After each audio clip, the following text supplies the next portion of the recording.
So the big hook to this final Conjuring movie was to discover why this was the case that ended it all. The greatest evil of them all, the big finale, the big cheese, if you will. But the real question here is, did we get all of that in this installment? Or was this just another typical Conjuring movie?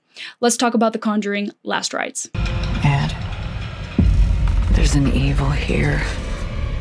Something I've felt before. Set in 1986, paranormal investigators Ed and Lorraine Warren set out to Pennsylvania to defeat a demon from a family's home one last time. So this film is the 9th installment in the Conjuring Universe, and it stars Patrick Wilson and Vera Farmiga, who reprise their role as Ed and Lorraine Warren.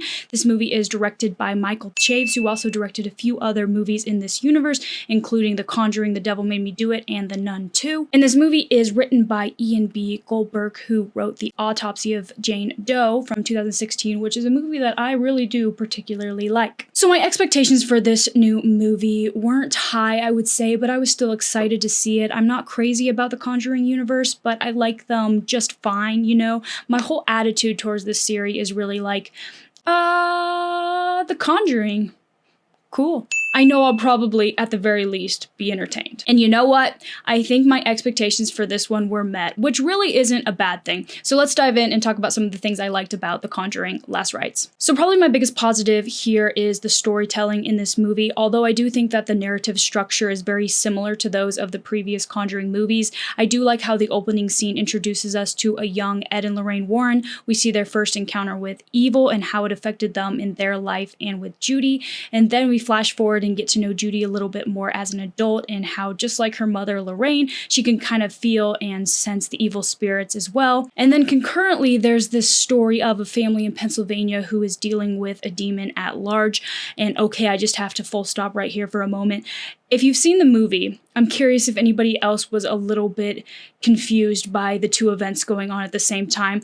I thought we were going past and present as it pertains to the Warren family and the family in Pennsylvania. I definitely thought we were going in and out of time, so I was a little confused there, but I was very glad that they were happening concurrently. Other than that little bit of confusion, I did think that the flow of events was pretty solid, as well as the reason that the Warrens did end up in Pennsylvania ultimately made sense and didn't feel forced or choppy. I like how the demon they went after was personal to them in this one, and I like how the story ended up coming full circle.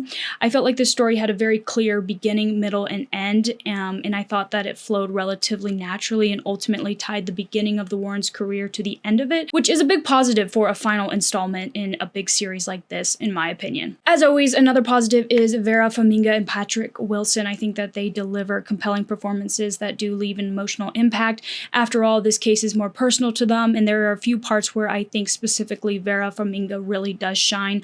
I've always liked her as an actress, so I was really happy to see her reprise her role in this one. Finally, I think the movie does stick to the Conjuring-esque roots, and what I mean by that is it feels like the other Conjuring movies. In my opinion, the atmosphere is similar to the previous movies, the lighting, the feel of it, a similar narrative structure, as I was saying. So if you like that typical Conjuring feel and construction, I think you'll find that this one fits right in.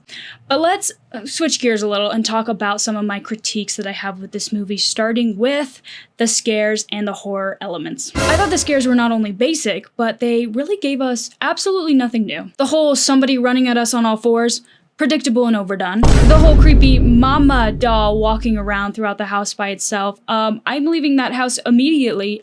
That, but those are some typical things you usually see in Conjuring movies. The whole mirror maze type stuff with Judy, while creepy, I thought it was a little bit cliche. Just nothing really stood out to me great scare-wise. I think this movie utilized a lot of the same old stuff that we typically always see and that we're used to, which was a tad disappointing. I also thought the development was lacking for both the demon and the family that it was haunting. We're obviously very familiar with the Warren family, but I wish that the demon, which apparently was waiting for the Warrens and Judy in particular for years and years, was a bit more developed and that we had learned a little bit more about it, what it was doing all these years while it was waiting for the Warrens, while it was absent in the Warrens' life. It begs the question, do demons remember specific people? Do demons wait to haunt specific people? I would have liked a little more information about it other than it just simply being the mere demon, especially since it was marketed to be the greatest evil of them all. More than that, I was a little bit confused on how the demon operated. This will be a tiny bit of a spoiler, so if you want to skip this section, I'll have it marked. You can skip it here.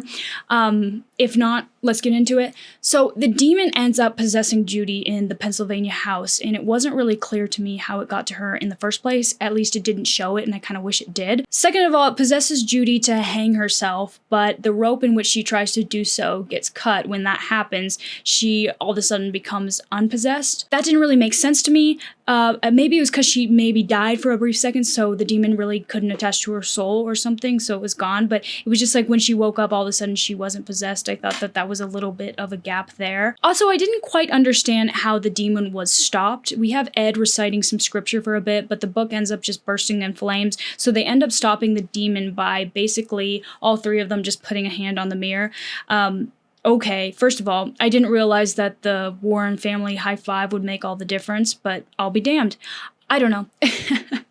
What I'm trying to say is I think it just comes down to the fact, and this is kind of the bigger critique that I have in general, is that I just didn't feel like this was the most powerful demon they ever faced. They didn't make me believe that.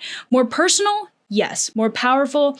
I don't know. But overall, guys, I did think this movie was formatted in a way that gave us an adequate finale to the Conjuring series. I don't think it necessarily did anything special, and I found a couple of plot gaps, but it was entertaining enough, and I did enjoy it as a final installment to the series. I think I'll give this one a 3 out of 5. It was okay. It was fine. I found it good, not great. I don't feel like I wasted my time seeing it, but it didn't particularly move me in any way.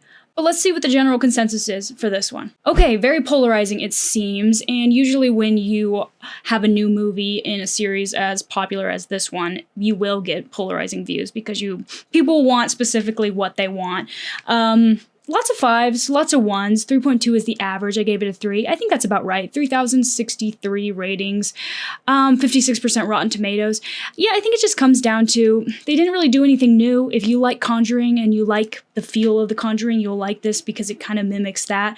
But I could see how people may be wanting a giant finale, something really gripping. And while it was cool that they came full circle and everything kind of came together and you got a beginning, middle, and end for the Warrens, I do think it lacked a little bit of the scares and the horror elements, and that's why people love The Conjuring for that. But guys, like I said, I think that if you do kind of like the normal feel of the Conjuring movies, I think you will like this one. I think it fits well into that universe and delivers a typical Conjuring-like narrative while still bringing the story full circle. If you're expecting something bigger and better and scarier than all the other movies, I don't think that you're gonna get that. After all, if after 9 whole movies people can't learn to just get the f*** out of the house, I don't think they ever will. But what do you guys think? Do you agree? Do you disagree? What do you guys think about The Conjuring Last Rites? Let me know. I'd love to hear your thoughts, and thank you guys for watching, and catch me next time. Peace out.